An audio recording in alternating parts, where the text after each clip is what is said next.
সম্রাট শাহজাহান মসজিদে বসে আছে, এক ফকির ঘুরতেছে। লোকেরা কয় ছোটবেলা থেকেই তোমারে খয়রাত করতে দেখলাম, ভিক্ষা কি জীবনেও যাবে না তোমার? লোকটি বলছে আমি ভিক্ষা করবো ছাড়া আমার উপায়টা কি? কারণ আমারও তো লোকেরা এই মুরব্বীকে বসায় না।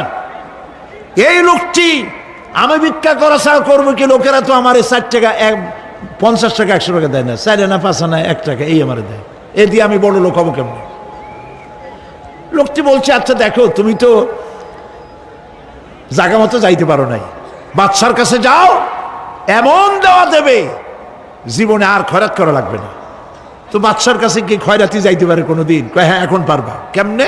কয় সম্রাট শাহজাহান এখন একা একা মসজিদে আছেন। তখনকার এসব বাদশারা অনেকে নামাজি ছিলেন, দিনদার ছিলেন। ফকির দরজার কাছে দাঁড়াইয়া দেখতে পাচ্ছে কেউ নাই, দেহরক্ষীরা দূরে দূরে দাঁড়ানো। বাদশাহ মসজিদের ভেতরে বসে হাত তুলে ঝুলতেছে আর কাঁদতেছে, চোখের পানি দিয়া দাঁড়িয়ে ভিজে ভিজে পড়ছে।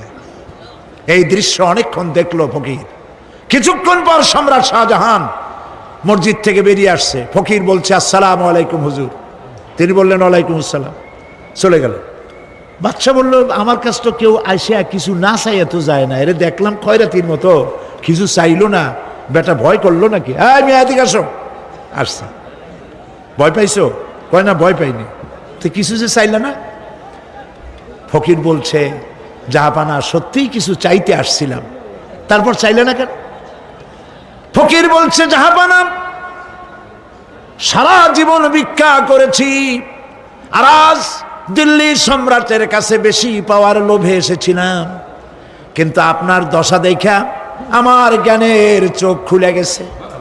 আমি লক্ষ্য করে দেখলাম আমি সম্রাটের কাছে চাইতে এসেছি, হাত তুলি নাই, বিনয় প্রকাশ করি নাই, চোখের পানি ফেলি নাই, কিন্তু লক্ষ্য করে দেখলাম দিল্লির সম্রাট আমার চাইতেও বড় ভিক্ষুকের মতো। আবার কোন সম্রাটের কাছে হাত তুলে কান্দে?